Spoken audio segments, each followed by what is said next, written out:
Et vous qui aspirez à changer le monde,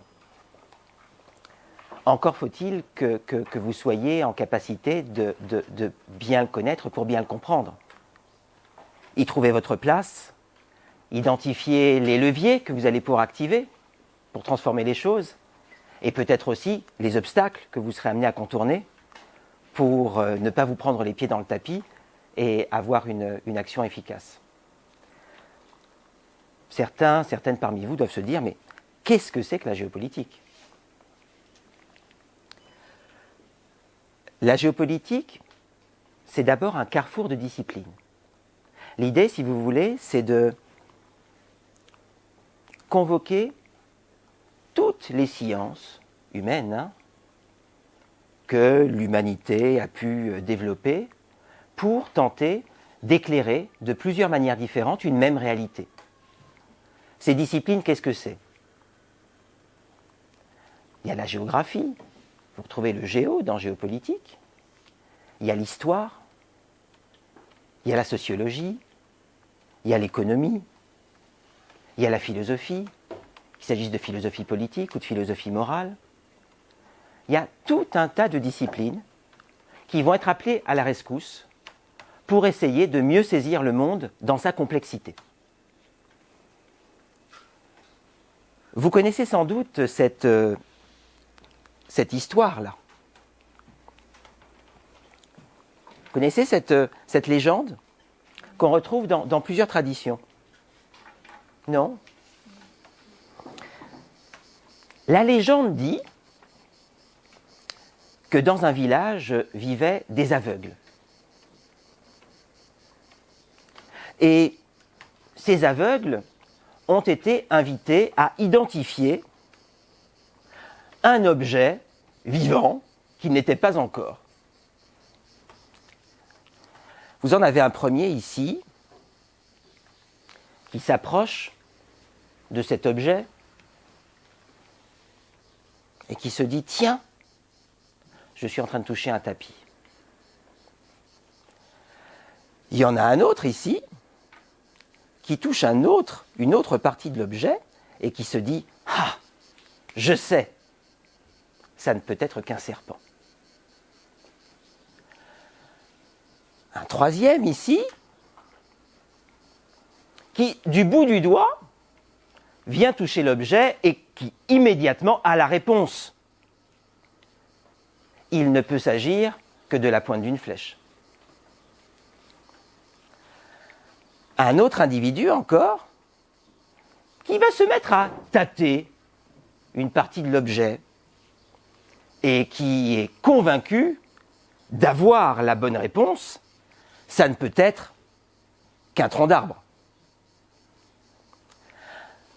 Un autre encore touche l'objet, se dit mais c'est très simple et très banal. Il s'agit d'une paroi. Un dernier enfin, vous voyez son air facétieux, qui saisit l'objet, qu'il secoue dans tous les sens et qui lui aussi a la réponse. Il ne peut s'agir que d'une corde facile.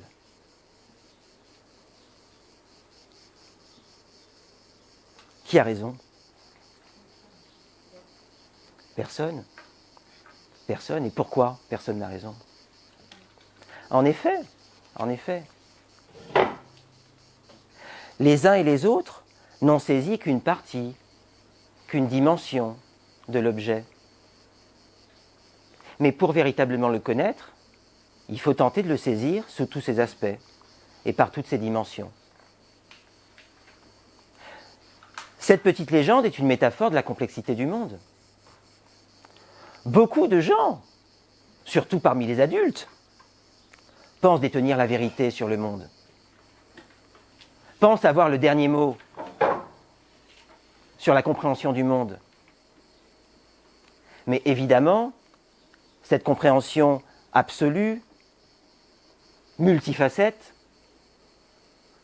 elle n'est guère possible si les uns et les autres nous ne confrontons pas nos connaissances et nos compréhensions du monde pour tenter d'en tirer une espèce de vérité un peu plus haute.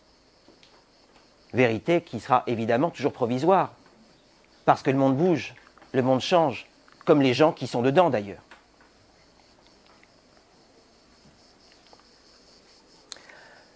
On voit bien que notre vision du monde, c'est évidemment, d'abord, parce que nous sommes des êtres d'espace et de temps, une question de point de vue.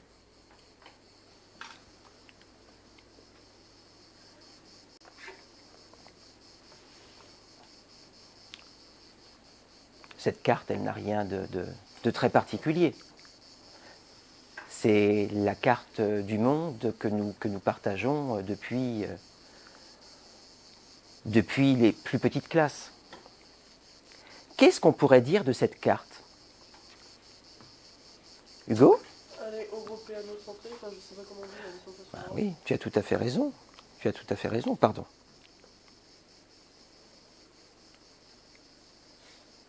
Au centre de cette carte, qu'est-ce qu'on voit? On voit l'Europe. Et on voit même plus spécifiquement la France. Cette carte, en France, personne n'a idée de l'interroger. Mais cette carte, évidemment, elle va façonner, contribuer à façonner notre vision du monde. Contribuer à façonner notre perception de ce qui est proche et de ce qui est lointain.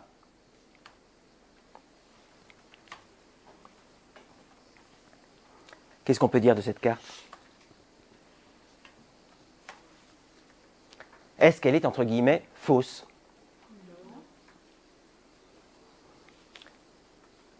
Elle est simplement centrée autour du Japon. C'est la carte que les petits Japonais vont apprendre à connaître et à découvrir depuis toujours. Vous voyez bien que les notions de proche et de lointain pour un Japonais n'ont rien à voir avec les nôtres. Mais les petits Japonais, tout comme les petits Français, et plus tard les grands Japonais, comme les grands Français, seront, consciemment ou pas, convaincus d'être au centre du monde.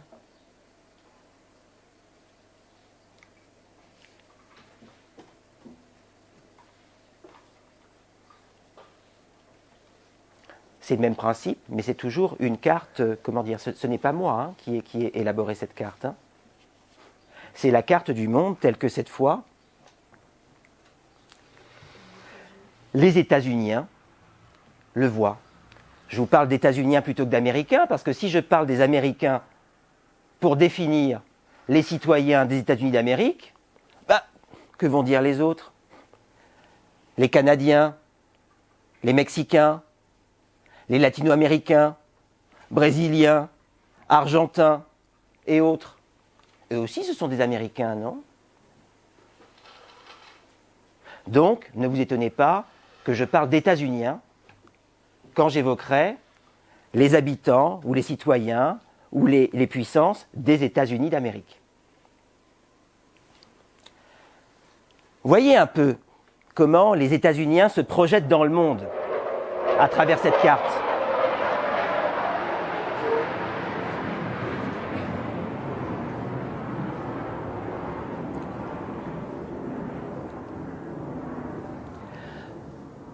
Vous avez là un peuple qui, comme bien d'autres, est convaincu d'être au centre du monde. Mais vous voyez aussi que ce pays-là, les États-Unis d'Amérique, avec l'Alaska ici, ce pays est naturellement protégé par rien de moins que deux océans. L'océan Atlantique ici, l'océan Pacifique là. Chez nos amis canadiens, pays magnifique, il n'y a quand même pas grand-chose, à part des chaînes montagneuses et beaucoup de neige une grande partie de l'année, voire en permanence. Et vous voyez ici que, du fait de l'histoire, mais je ne vais pas m'y appesantir, les États-Unis d'Amérique, en tout cas les pouvoirs des États-Unis d'Amérique, les gouvernements des États-Unis d'Amérique, ont toujours considéré l'Amérique du Sud comme leur chasse gardée. Qu'est-ce que c'est que la chasse gardée? C'est le territoire sur lequel j'ai la main. Ça, historiquement, ça date du 19e siècle déjà. C'est un ancien président des États-Unis qui s'appelait Monroe, qui en 1851 a élaboré une doctrine stratégique indiquant que l'Amérique du Sud est le prolongement naturel des États-Unis d'Amérique et que d'une certaine façon, les États-Unis d'Amérique sont le centre de gravité, le point central de tout l'hémisphère américain. Et que donc, ce qui se passera dans cette partie du monde engage, d'une manière ou d'une autre, l'intérêt des États-Unis. Refermons la parenthèse. Vous avez là un pays qui est d'une certaine façon protégé par deux océans et qui est environné d'espaces qui sont eux aussi considérés comme naturellement protecteurs. C'est la raison pour laquelle d'ailleurs, dans la mentalité américaine, les États-Unis d'Amérique ont toujours été un sanctuaire, y compris pour des raisons naturelles, les océans. Imaginez le choc de ces gens une belle après-midi du 11 septembre. Ils étaient convaincus que rien ne pouvait venir les toucher sur leur territoire. Et pourtant, ils ont été touchés en plein cœur. Mais vous voyez un peu comment les attentats du 11 septembre ont pu profondément traumatiser des personnes qui étaient convaincues d'habiter un sanctuaire. Qu'aucune puissance ennemie, qu'aucune puissance étrangère n'avait jamais foulé. La seule violence, les seules violences qu'ont jamais connues les États-Uniens, ce sont des violences entre États-Uniens. Notamment ce que les Américains, les États-Uniens, appellent la guerre civile et que dans le reste du monde, nous appelons la guerre de sécession. La guerre de sécession, c'est une division profonde du peuple américain, pas très vieux, en deux groupes qui ne partagent pas du tout les mêmes valeurs sur tout un ensemble de questions, notamment la question de l'esclavage, la question des Noirs aux États-Unis, avec un camp abolitionniste qui souhaite abolir l'esclavage et un autre camp, évidemment, qui en tire des bénéfices si importants et si substantiels qu'il souhaite entretenir un système esclavagiste aux États-Unis d'Amérique. Et cette question-là, évidemment, va amener les uns et les autres jusqu'à prendre les armes et les utiliser les uns contre les autres.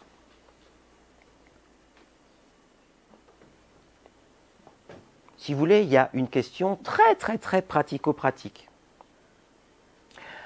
Comment on peut représenter sur un rectangle une sphère? Vous voyez bien que si vous prenez un ballon et que vous le découpez pour l'étendre, ça ne donne pas un rectangle. Vous pourrez d'ailleurs faire l'expérience. Gonfler un ballon, dessiner dessus les différents continents et essayer d'en faire une carte. Abdallah? Il y a une carte universelle.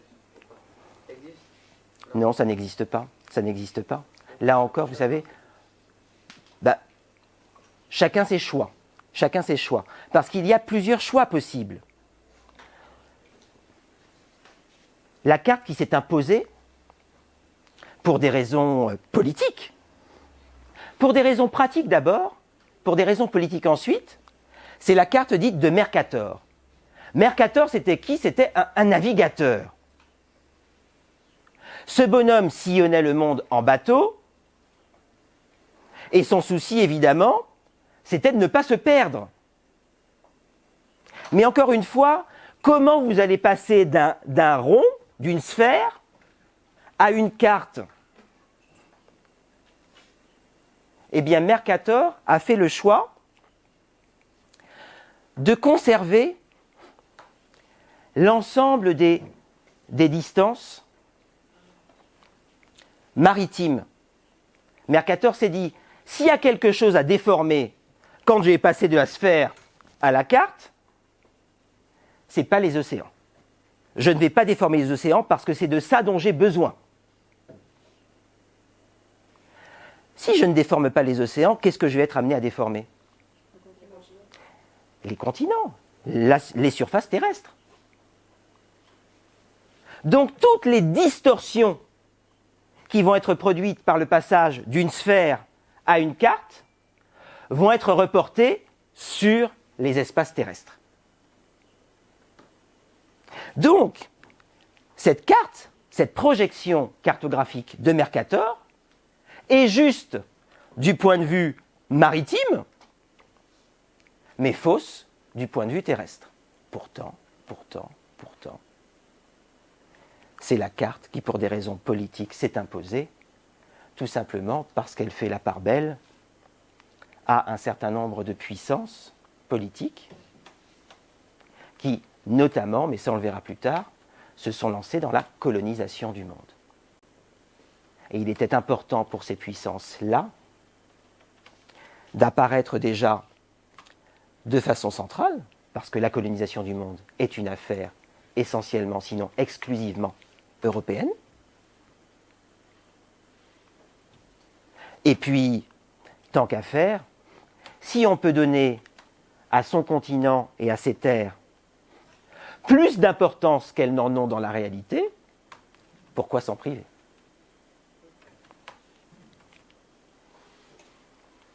Vous voyez cette carte-là? C'est la projection cartographique d'un monsieur qui s'appelait Peters.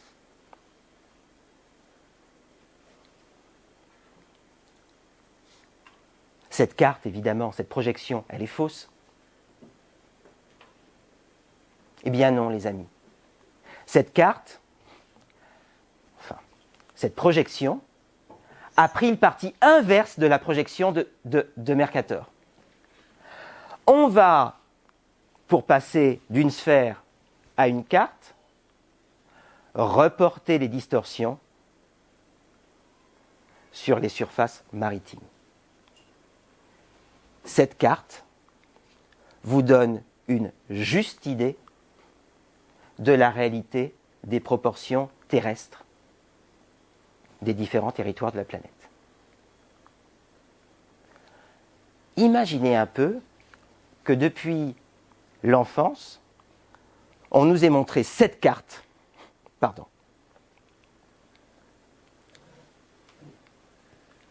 plutôt que celle-là. Ça change tout. Ça change tout.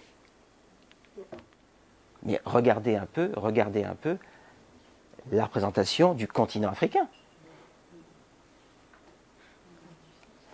Mais en vrai, les continents, du coup, quelle représentation? Cette représentation est maritimement juste. Cette représentation est, entre guillemets, terrestrement juste. Donc les terres sont comme ça? Absolument. Mais c'est la première fois que je vois cette carte de ma vie. Comme beaucoup d'autres personnes. Et je ne parle pas d'enfants ou de jeunes gens comme vous, je parle d'adultes et parfois de gens bien vieux. Ça veut dire que la carte d'avant que tout le monde connaît, en fait, elle est fausse? En fait, c'est pas possible d'avoir une carte vraie, sauf si on a arrosé les... Ok. C'est une question de choix. Mais de choix stratégiques, politiques. Comment choisissons-nous de représenter le monde et de nous représenter nous-mêmes dans ce monde? Et tu vois bien que l'image qu'on a de soi-même, en tant qu'Européen par exemple, est radicalement différente. Si tu biberonnes à cette carte-là, c'est-à-dire que si on t'en fait boire et manger tout le temps, toute ta jeunesse et toute ta vie, l'image de toi-même est différente. Si tu reçois et tu lis le monde à partir de cette carte ou à partir de celle-là. Il n'y a pas de carte vraie. C'est pas possible. Ce n'est pas possible. Ce n'est pas possible. Si tu veux, c'est vraiment... Enfin, ce n'est pas possible. À moins de renoncer à une représentation rectangulaire. Bah oui, pourquoi on fait rectangulaire? Alors, H, Des cartes par rapport à qui ce que sont tu dis, arrondis. H, tu as aussi des représentations cartographiques planes, hein, parce que l'idée, évidemment, c'est comment tu passes d'une sphère à un plan. Tu as aussi des représentations planes, la projection de Buckminster-Fuller, par exemple, qui va ressembler à peu de choses près, hein, à ça.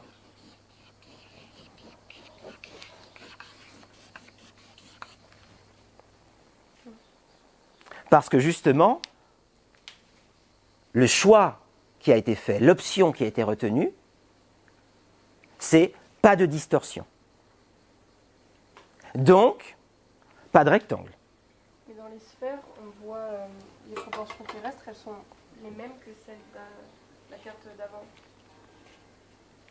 Je suis pas sûr Sur un globe. je suis pas sûr d'avoir compris. Sur un globe, on peut représenter. Enfin, vous dites que terrestre, enfin, les continents, leur vraie forme, c'est celle d'après. Absolument. Mais pourtant, sur un globe qui n'est pas rectangulaire, on a les dimensions d'avant. Pour des raisons politiques. Mais nous, on veut la réalité, on veut pas des trucs politiques. Moi, je veux savoir comment le monde, il est vraiment. Ben, écoute, ton intervention est tout à fait pertinente parce que notre perception du monde, elle est médiatisée. Qu'est-ce que ça veut dire, médiatisée? Ça veut dire qu'on ne perçoit pas le monde de façon immédiate. À moins d'être une force évanescente et supérieure qui peut d'un coup d'œil saisir la totalité du monde et de la réalité. Ça, ce n'est pas encore notre portée. En tant qu'êtres humains, la façon dont nous percevons le monde passe par tout un ensemble de filtres, de relais, de médias au sens étymologique du terme, c'est-à-dire des choses qui vont permettre d'aller d'un point A à un point B, des choses qui vont être des intermédiaires. La télévision, les cartes, les récits de voyage ou d'expérience. Bref, notre connaissance du monde, elle n'est pas immédiate. Elle passe par tout un ensemble de filtres. Sur un globe, pourquoi on n'a pas les bonnes dimensions? Pour des raisons, je te le répète, politiques. Pour rester, comment dire, pour rester cohérent avec le choix qui a été fait. Mais donc, si tu veux, non, mais ta perplexité est tout à fait légitime. Ce que je veux t'expliquer, c'est que nos jolies sphères, là pour le coup, elles sont fausses. Elles sont, mais totalement fausses. Elles sont fausses si on considère les surfaces maritimes, et elles sont fausses si on considère les surfaces terrestres. Mais elles ont été élaborées après coup pour rester conformes à cette vision du monde-là. Comment nous, Français, nous nous projetons dans ce monde-là? On n'est pas grand-chose, hein?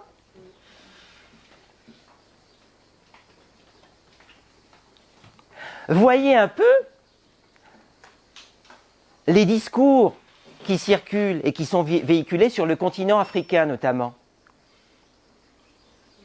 Et qui souvent tendent à véhiculer l'idée que d'une certaine façon, l'Afrique ne pourrait pas être autonome dans son rapport aux autres et dans son rapport au monde. Alors que le continent africain, vous le voyez, a une superficie terrestre telle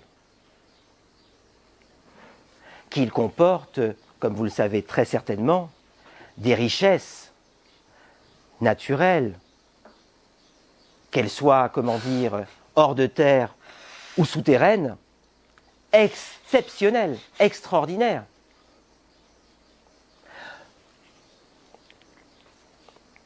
Voyez toutes les surfaces qu'on pourrait faire rentrer dans le continent africain. La Chine, dans son intégralité, l'Inde, dans son intégralité, les États-Unis d'Amérique, l'Europe de l'Est, et tout le reste d'ailleurs du continent européen. Voyez un peu, si vous voulez, comment cette représentation-là a un caractère révolutionnaire, au sens le plus propre du terme. Cette représentation-là est de nature à mettre pied par-dessus tête la représentation que nous faisons du monde. Vous voyez aussi comment la notion de centre et de périphérie est une notion très subjective. Elle dépend de notre point de vue physique. Je ne vois pas le monde de la même façon d'ici que si j'allais me nicher sur le toit. C'est pas le même point de vue. Vous voyez que notre vision du monde, c'est d'abord une question de point de vue physique. Physique. Et puis évidemment, l'humain est ainsi fait. Nous sommes tous convaincus d'être au centre du monde. Nuance. Nous sommes tous au centre de notre monde. Mais le monde est bien vaste, évidemment, et ne peut pas se résumer à notre monde. Notre vision du monde, c'est aussi une question d'interprétation. Je vous disais que notre rapport au monde est médiatisé. Il n'est pas immédiat. La vision que nous pouvons nous faire du monde, elle va passer par des cartes. Elle va passer aussi, bien souvent, par des données chiffrées.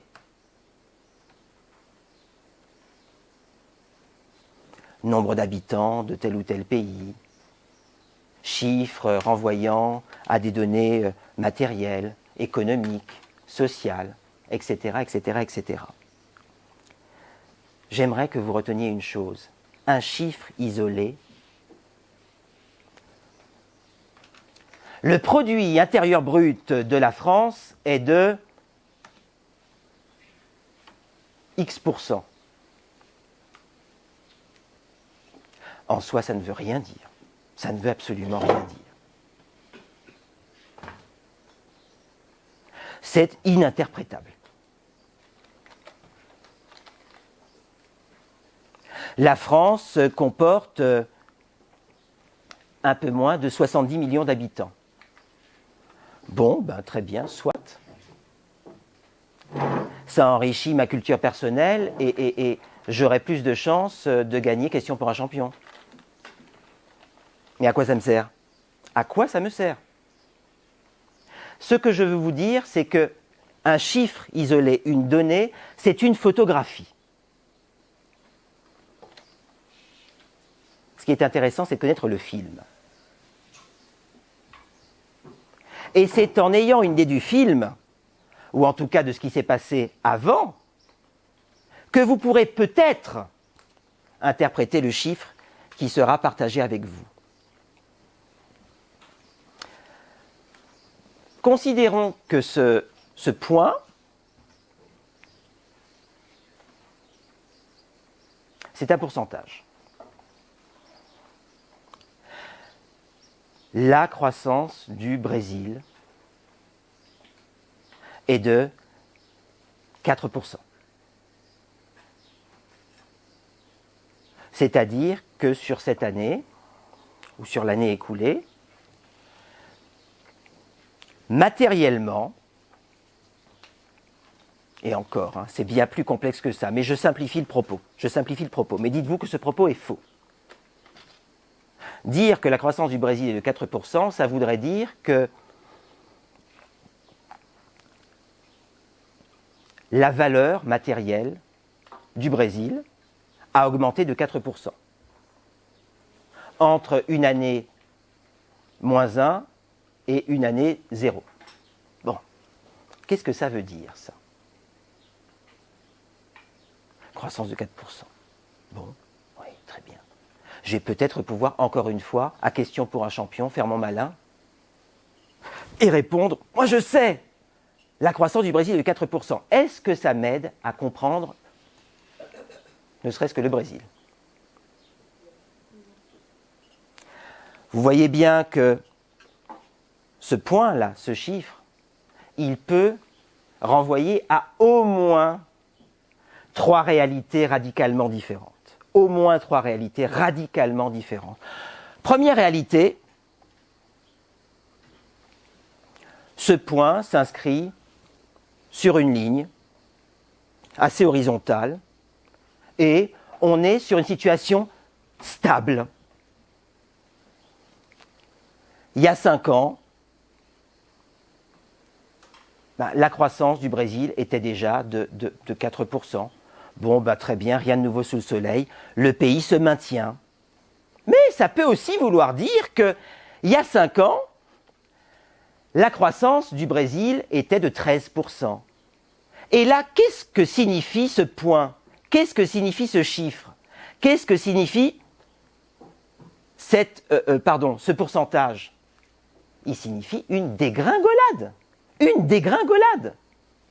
Première situation, stabilité.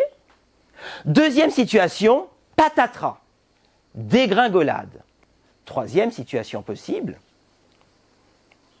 ascension exceptionnelle. Il y a 5 ans, la croissance du Brésil était de 0%.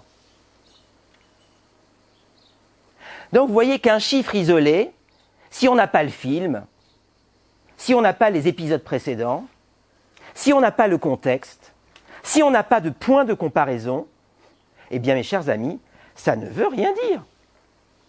Et ça ne sert à rien d'autre qu'à faire son intéressant.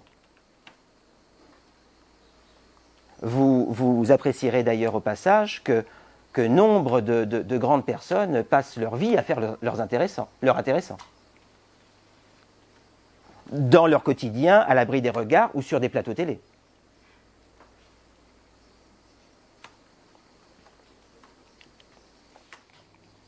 Depuis le début du XXe siècle, pour mesurer l'état du monde et l'état des sociétés, on avait exclusivement des indices matériels, des indices économiques. Le PIB, par exemple, le produit intérieur brut, c'est un indice économique qui va mesurer, avec tellement de biais que je ne vais pas ouvrir la boîte de Pandore tout de suite, mais on pourra en reparler, mais mesurer la richesse d'une société. Le fait est que le PIB ne va mesurer sur une durée donnée que des flux financiers. Et donc, prenons 2 exemples. Ce n'est pas 2 heures qu'il nous faudrait, c'est 2 jours, et encore. Mais prenons 2 exemples pour expliquer le PIB. Donc le produit intérieur brut, qui est l'indice de référence, c'est la mesure de la croissance d'un territoire donné. On va prendre 2 pays imaginaires. Un premier pays qui va dépenser 100 milliards à construire des écoles, des hôpitaux, des autoroutes, j'en passe et des meilleurs. Et on va prendre un autre pays qui va détruire des écoles, des hôpitaux, des autoroutes, mais détruire, ça coûte aussi de l'argent. Et toutes ces destructions vont générer 200 milliards de flux financiers. Eh bien, ces deux pays auront le même PIB. Vous voyez un peu la logique ? On ne va mesurer que, si vous voulez, les activités humaines, on peut les quantifier. Construire une école, ça coûte tant. Et ça fait travailler du monde. Ça fait travailler l'industrie du bâtiment et des travaux publics, ça mobilise tout un tas de corps de métier, enfin, ça fait tourner la machine économique. Dis-moi. En fait, c'est que le PIB ne prend pas en compte la qualité de vie Absolument. et l'énergie et l'économie souterraine. Donc en soi, l'exemple que j'avais en tête, c'était l'Italie. L'Italie, on connaît tous la mafia italienne, qui a un gros réseau de prostitution et de drogue. C'est pas pris en compte. Alors figure-toi que dans nombre de cas, c'est pris en compte.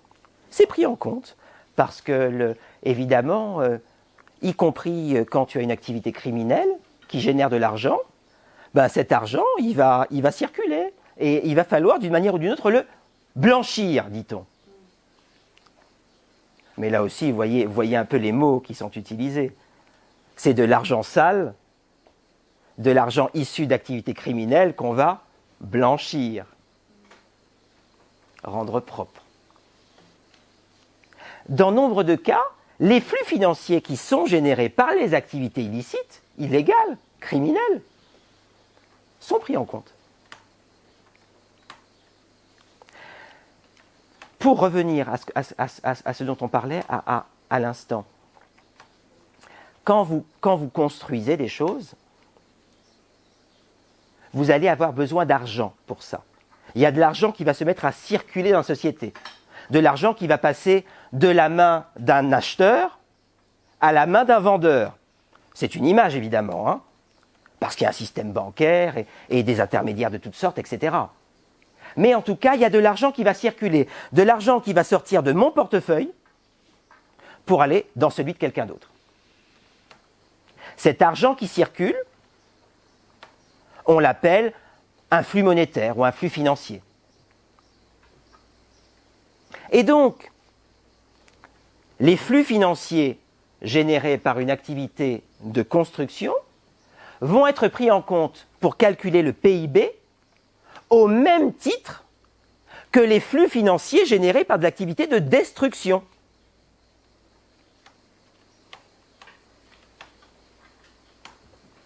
Dans certaines situations, pendant un moment relativement bref, un pays qui va entrer en guerre peut avoir un PIB assez important, généré par l'économie de guerre.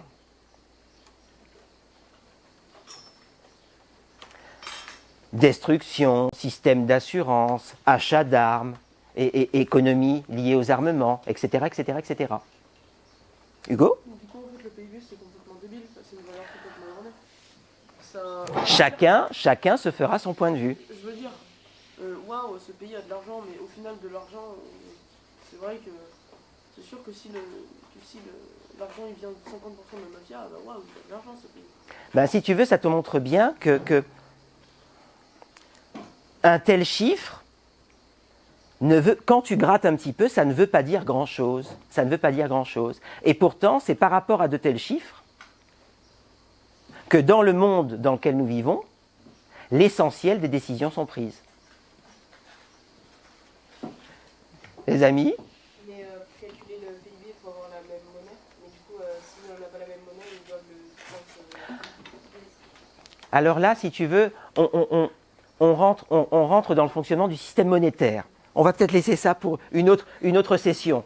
Mais l'idée, si tu veux, c'est que tout système économique, tout système historico-économique, parce qu'évidemment les systèmes économiques, ils se transforment, ils changent, et parfois ils sont complètement détruits pour être remplacés par d'autres. Tout système économique a sa valeur de référence, par rapport à laquelle on va pouvoir évaluer l'ensemble des monnaies. Pendant longtemps, la référence du système monétaire, il y a quelques centaines d'années, c'était l'or. C'était par rapport à l'or qu'on pouvait, à l'or physique, hein, qu'on pouvait, et à la quantité d'or dont disposaient les différents pays dans leurs réserves centrales, qu'on pouvait, comme ça, en référence à cet étalon unique qui était l'or, évaluer la valeur des différentes monnaies. On a changé, mais ça, on le verra aussi tout à l'heure. Et cette référence, ça peut être aussi la monnaie de la puissance de l'époque. Ça a été pendant un siècle à peu près, la livre sterling, la monnaie du Royaume-Uni. Aujourd'hui, qu'est-ce que c'est? USD. Non? Oui, alors, comment dire, est-ce que tu peux expliciter l'acronyme pour tes camarades? C'est, alors, j'ai plus la définition parfaite, mais c'est le dollar. C'est le United States Dollar, Voilà. le dollar des États-Unis. Parce qu'il y a d'autres pays qui ont le dollar comme monnaie. Mais ça va être leur dollar à eux. Bon, en effet, aujourd'hui, la référence, c'est le dollar états-unien. Et c'est par rapport au dollar qu'on va pouvoir évaluer l'ensemble des autres monnaies. Notre vision du monde dépend de notre point de vue physique. Notre vision du monde dépend de notre capacité à interpréter des données qui, la plupart du temps, n'ont aucun sens en soi. Notre vision du monde dépend aussi, évidemment, de notre conception du monde, de notre définition de ce qu'est un humain, de notre définition de ce qu'est une société, de notre définition de ce qu'est l'histoire. Et là, on rejoint vraiment la question des valeurs. Ah, d'accord. Est-ce qu'on peut revenir juste avant, s'il vous plaît? Je peux terminer. Merci.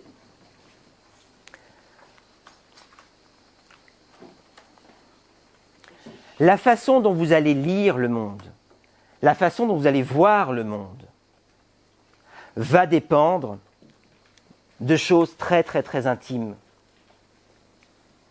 y compris d'ailleurs de choses de l'ordre de la sensibilité. Vous êtes sensible aux souffrances ou pas? Vous êtes âpre au gain, aimez l'argent, la richesse ou pas? Vous avez tendance plutôt à valoriser votre liberté ou votre sécurité? Il n'y a pas de bonne et de mauvaise réponse à tout ça. Chacun a sa propre vision des choses. Chacun a sa propre sensibilité. Chacun voit le monde d'une couleur un peu différente. Je reviens à ce que j'ai dit à l'instant. Si vous deviez faire un choix entre liberté et sécurité, vous choisiriez quoi? Entre quoi et quoi? Liberté, sécurité? Bref, gardez la question pour vous et apportez-y la réponse que vous voulez. Et cette réponse, d'ailleurs, elle peut être évidemment amenée à changer avec le temps, pas radicalement. Parce que ces valeurs-là, ces postulats-là, c'est-à-dire des choses qui sont tellement profondes, des choses sur lesquelles vous êtes tellement construit, que si vous les faites bouger trop, c'est toute la maison qui s'effondre, ou qui risque de s'effondrer. Donc on n'y touche jamais trop, et on n'a même pas idée d'aller y toucher. Prenez ce monsieur-là, ce papy, Thomas Hobbes. Thomas Hobbes était un Anglais. Un Anglais qui a vécu dans une société extrêmement troublée, qui connaissait la guerre civile. Et évidemment, cette expérience-là l'a amené à se façonner une certaine vision du monde. la question que je vous ai posée tout à l'heure, qu'est-ce que vous préférez, liberté ou sécurité? Hobbes, il avait tranché, mais alors définitivement. La liberté, on s'en fout. Parce que moi, Hobbes, ben, ça me fait une belle jambe d'être libre mais mort. Je choisis la sécurité. Je vous parle de Thomas Hobbes parce que ce monsieur-là a eu une influence décisive dans le champ de la géopolitique. Il a été, si vous voulez, le père spirituel d'une école de pensée qui, jusqu'à nos jours, est très très très puissante, sinon la plus puissante, ce qu'on appelle l'école réaliste. Des gens qui vont dire et professer que c'est bien, évidemment, d'avoir une vision du monde tel qu'il devrait être. C'est bien et ça fait plaisir, aux intellectuels notamment. Mais l'important, c'est de vivre le monde et de le traiter tel qu'il est. Et ces gens-là, évidemment, n'ont pas une vision très positive, ni de l'être humain, ni de la société.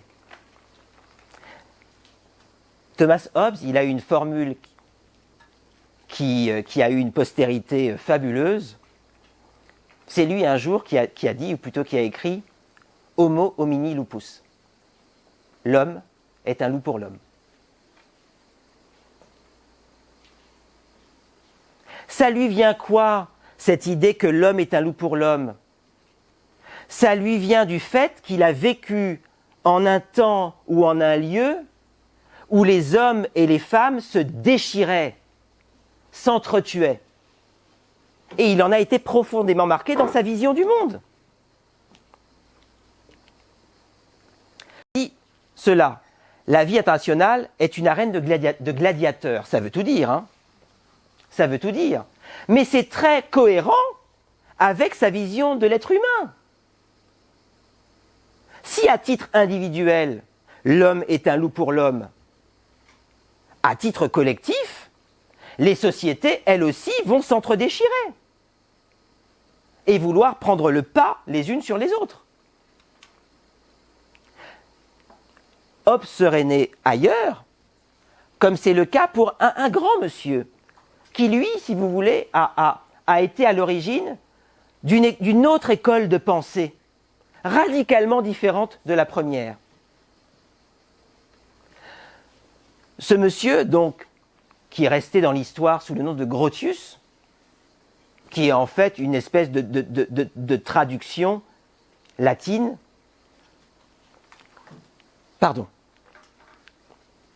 de son vrai nom, Hugo de Groot. Hugo de Groot, c'était un monsieur qui venait des Provinces-Unies, les Pays-Bas d'aujourd'hui. Les Pays-Bas à l'époque, évidemment, ce n'était pas l'Angleterre. L'Angleterre a été très vite une grande puissance maritime, dont les intérêts étaient majeurs dans le concert du monde. Quand les Anglais parlaient, on suivait ou on se préparait à la guerre.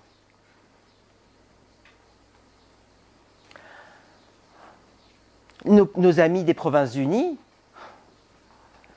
ils étaient pris en tenaille entre le royaume de France, c'était pas des tendres, le Saint-Empire romain germanique, c'était pas des tendres non plus, l'Empire de Suède, qui à l'époque était bien loin de l'image des sages scandinaves qu'on peut avoir aujourd'hui. Un petit territoire enclavé entre d'énormes puissances qui lorgnaient vers les Provinces-Unies en se disant « Quand est-ce que je vais mettre la main dessus ?» Hugo de Groot, c'était un juriste. Toute sa pensée, il a essayé d'élaborer autour de l'idée que la force ne peut pas faire le droit.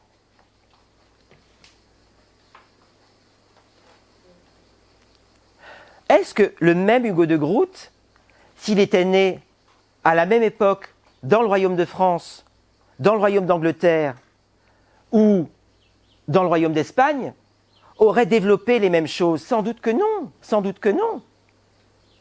Ce que j'aimerais vous faire toucher du doigt, c'est le fait que l'histoire des idées ne peut pas être détachée de l'histoire matérielle. Ce que je veux dire par là, c'est que vous n'avez pas des gens qui se lèvent un beau matin ou qui tombent de leur lit en se disant « Tiens, j'ai une idée ». Cette idée, elle va naître dans quel contexte? Elle va être portée par qui? Et vous voyez bien que quelqu'un comme Grotius, qui, encore une fois, a une vision du monde dans laquelle la question du droit est une question essentielle. Pourquoi? Parce que s'il n'y a sans droit, c'est la force qui prime. Quand on se sent petit et quand on se sent faible, on va évidemment être bien plus attiré par le droit que par la force.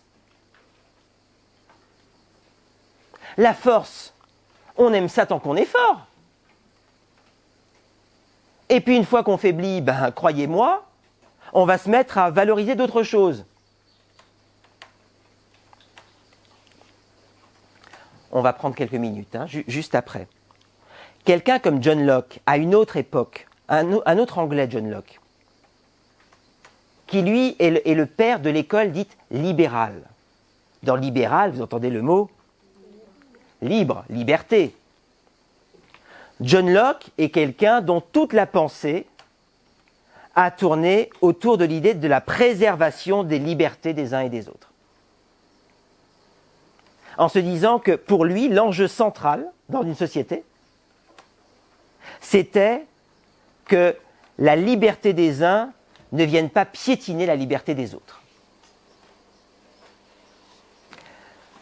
Mais pourquoi? Parce que John Locke naît à une époque dans une société qui est pacifiée et où on peut avoir ce genre de considération. Vous auriez placé John Locke à l'époque de Thomas Hobbes, en pleine guerre civile. Peut-être que John Locke n'aurait jamais produit et pensé ce qu'il a pensé. Tout ça pour vous dire que notre vision du monde, elle est fonction de nos convictions les plus profondes par rapport à l'être humain, par rapport à ce qu'est la société, par rapport à ce qu'est l'histoire. Vous n'avez pas la même vision du monde quand vous êtes un croyant catholique fervent. Parce que vous voyez la main divine au-dessus de l'histoire. Et parce que vous vous dites que l'histoire, elle est orientée. Il va y avoir une fin des temps où les actions des uns et des autres vont être posées sur la balance. Il y a l'idée du jugement dernier qui vous habite. Jugement dernier par rapport à vous-même ou par rapport au monde. Si vous n'avez pas cette idée de Dieu en tête, et cette téléologie, c'est-à-dire ce récit sur les fins dernières, vous ne verrez pas le monde de la même façon. On peut considérer que l'histoire est orientée vers une fin, que l'histoire progresse, que l'histoire, si vous voulez, peut être représentée par une flèche, par une ligne continue qui va progresser, avec justement l'idée de progrès. Comme on peut tout à fait concevoir l'histoire, mais comme une espèce de cycle infernal. On prend les mêmes, ou plutôt, on change le casting, mais pour jouer le même film. Encore, et encore, et encore, et encore. On ne va changer que le casting. Mais c'est toujours la même histoire qui recommence. Cette conception de l'histoire, elle existe aussi, évidemment. Qui a raison et qui a tort? Chacun va juger en fonction de ses convictions, de sa sensibilité, de ses valeurs, de sa compréhension de l'histoire.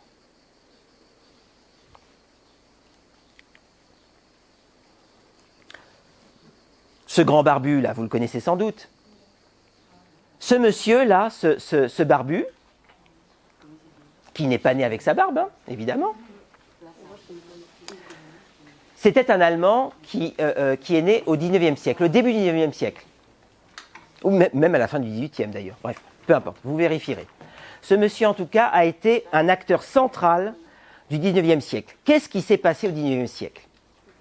Il y a eu ce qu'on appelle l'industrialisation.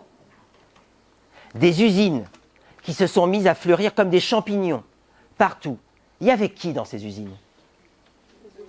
Des ouvriers. Et des ouvriers qui, crois-moi, étaient plutôt maltraités. Entre un ouvrier du XIXe siècle et un esclave, il n'y avait pas grande différence. Si ce n'est que pour la forme, l'ouvrier recevait un petit salaire à la fin de chaque jour. Tu viens travailler, tu es payé à la fin de la journée. Tu es malade, pour une raison ou pour une autre, tu ne viens pas travailler, tu n'es pas payé à la fin de la journée. Et tu crèves de faim. Marx naît dans ce monde-là, un monde qui se transforme, un monde qui était rural, avec une majorité de paysans et des propriétaires terriens, etc.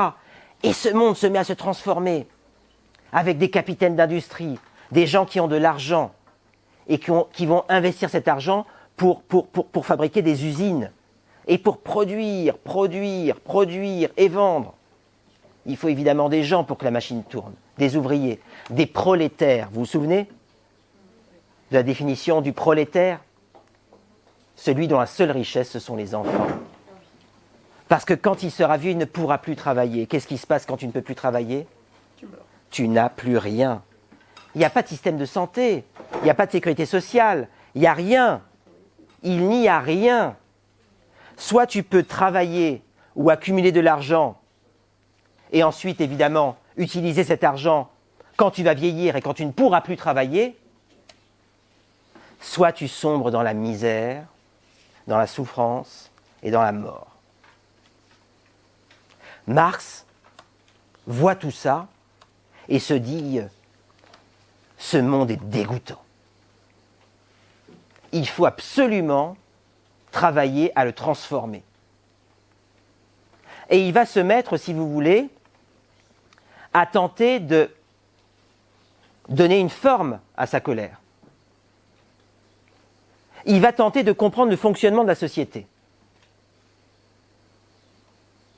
Et les lunettes qu'il va porter sont des lunettes très spécifiques, très différentes de celles de Locke, de celles de Hobbes, de celles de Grotius et de celles de tant d'autres. Ces lunettes, ça va être que le matériel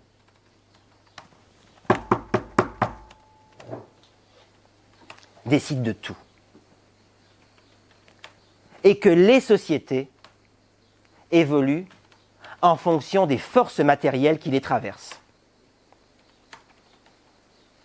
Et donc, Marx va vous dire qu'en fait, la société est l'espace d'une lutte à mort entre les possédants, ceux qui ont la richesse, le nom, le pouvoir, l'influence, et les autres. Je ne vais pas rentrer dans le détail parce que les autres, il y en a au moins deux. Les petits bourgeois, ceux qui arrivent à tirer leur épingle du jeu dans tout ça, et les prolétaires. Ceux qui sont pieds et poings liés par rapport au système. Et donc Marx va en effet théoriser la lutte des classes. Il va dire en fait que la société est l'espace d'une lutte permanente entre des classes sociales qui ont des intérêts différents.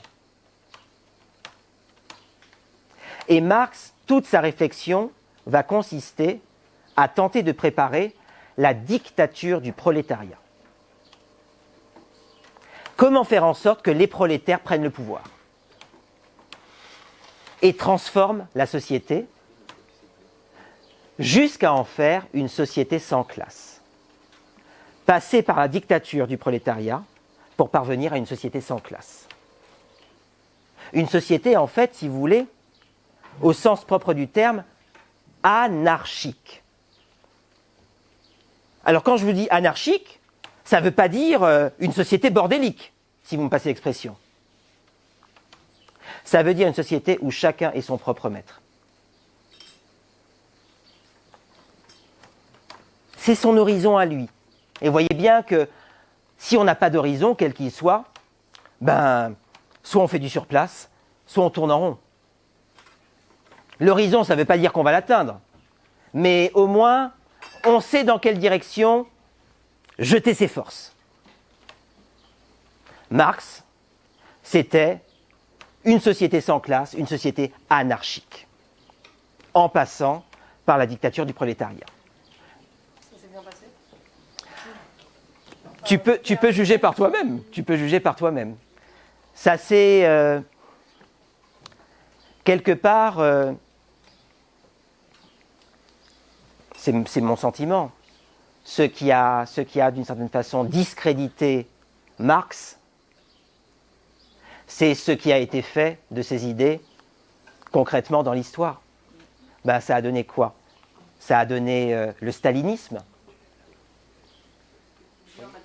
Si tu veux, l'idée du communisme, c'est de dire que, enfin l'idée du marxisme, c'est de dire que tout repose sur la propriété des moyens de production.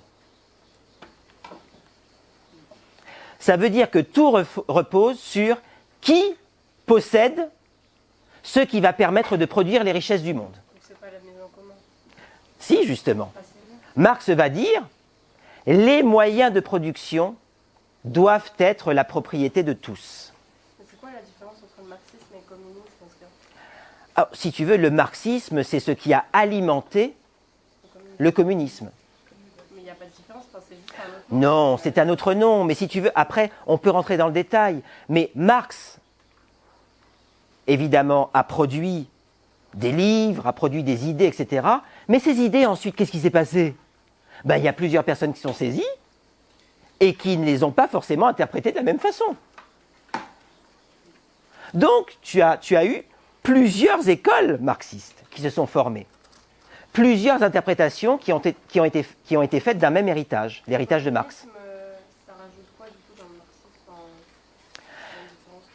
On peut dire quelque part que ce qu'on appelle le communisme, ça a été l'application dans le champ du combat politique ou du débat politique. Je cherchais... Mais Abdallah est revenu du coup ou pas? Ah, d'accord, d'accord. Ça a été l'application dans le champ politique du marxisme, des idées de Marx. Le marxisme, c'est les idées, le communisme, c'est en gros, bien. Marx, c'est les idées. Le marxisme, c'est les interprétations diverses qui ont été faites de cette idée. Le communisme, dans sa diversité, ce sont les mises en œuvre pratiques, concrètes, opérationnelles qui ont été faites des marxismes. Ça va? Mais ça va pas trop marcher du coup en fait. On en reparlera si vous voulez. On en reparlera plus tard. Parce que, évidemment, Marx a donné Staline, mais Marx a donné aussi Jean Jaurès, Léon Blum. Marx a donné Salvador Allende. Marx a donné, enfin, je pourrais multiplier les exemples. Désolé, je ne rentre pas dans le détail, mais je suis sûr qu'on aura l'occasion de reparler de ces choses.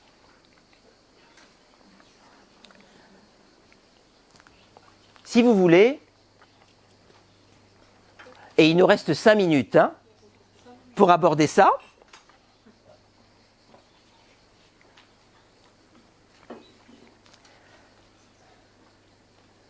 Quand on parle de géopolitique, on parle aussi, de façon globale, de la façon dont notre monde est organisé. Si Hobbes a raison, si la vie internationale est une arène de gladiateurs, comment fait-on pour que l'histoire ne soit pas le film d'une guerre permanente? des uns contre les autres? Ben, il y a eu, si vous voulez, globalement et de façon très schématique, 3 grands systèmes qui ont été essayés. 3 grands systèmes de ce qu'on appelle la gouvernance. La gouvernance, c'est comment réunir, essayer de réunir autour d'une même table des personnes qui ont des intérêts différents et parfois complètement contradictoires, pour que ces personnes, néanmoins, prennent part aux questions qui les concernent ou qui les affectent. Grosso modo, et j'espère que vous me pardonnerez ce simplisme, comment faire en sorte d'éviter de passer notre temps à être en guerre les uns contre les autres. Il y a eu un premier système qui a été essayé à travers l'histoire. Depuis longtemps, on pourrait remonter, si vous voulez, dans le monde occidental en tout cas, aux Grecs, avec la Ligue de Délos. Je ne vais pas m'appesantir là-dessus, mais dans le monde occidental, ce système de gouvernance, il a été mis en place notamment par les Romains. C'est le modèle de l'hégémonie. Qu'est-ce que ça veut dire, l'hégémonie ?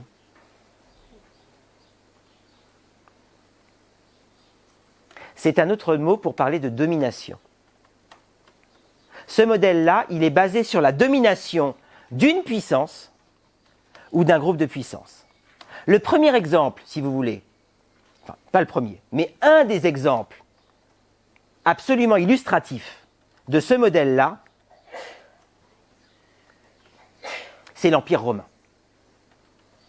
Une puissance qui va réussir à imposer la loi à l'ensemble de son environnement proche et lointain. Une puissance qui va réussir à imposer la loi à l'ensemble de son monde connu. Comment ça marche, ce système ? Comment on arrive à le mettre en place ?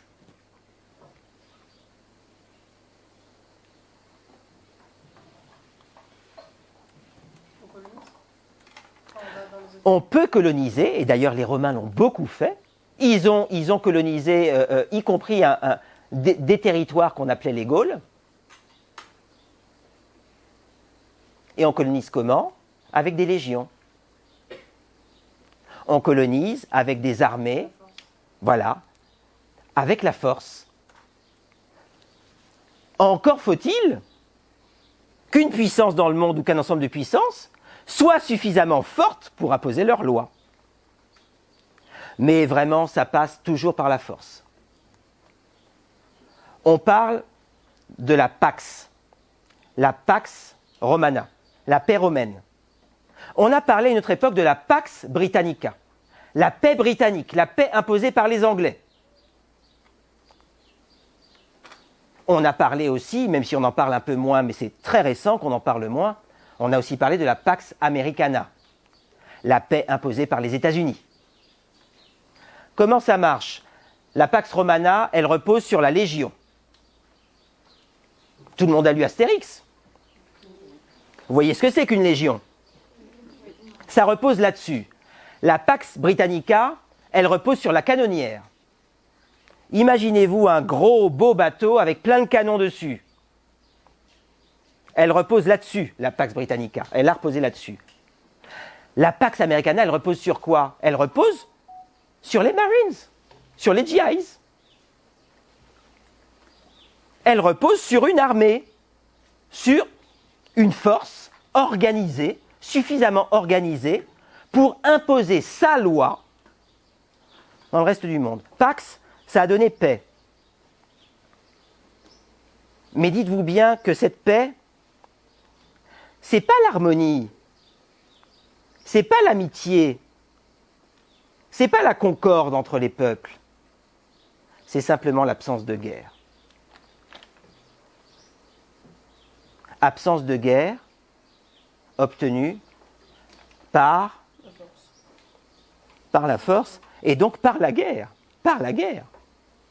On passe par la guerre et par la force pour imposer, quand un acteur a pris le dessus sur tous les autres, ou quand un groupe d'acteurs ont pris le dessus sur tous les autres, pour imposer la paix comme absence de guerre. Ça ne veut pas dire que les gens sont heureux. Ça ne veut pas dire que les gens s'aiment. Ça ne signifie pas l'amitié entre les peuples. Ça signifie simplement le fait qu'il y a un gendarme et que tout le monde se tient à carreau. C'est très différent, si vous voulez, de la paix telle qu'on pourrait la concevoir, telle que les Grecs la concevaient, par exemple. L'Eirinée. L'Eirinée, c'est la question de l'harmonie, véritablement. Le salam, la paix arabe, c'est l'harmonie, c'est la concorde. Le shalom, pour les juifs. Le shanti, pour les indiens. C'est pas la pax. C'est autre chose. La pax, cette paix-là, c'est l'absence de guerre. C'est pas l'harmonie. On a ici un deuxième modèle. Évidemment, dans l'histoire, il y a des moments où il n'y a pas comme ça une puissance ou un ensemble de puissances qui vont réussir à s'imposer. Il y en a plusieurs qui ont des intérêts divergents. Et donc, on va avoir un deuxième grand modèle d'équilibre des forces.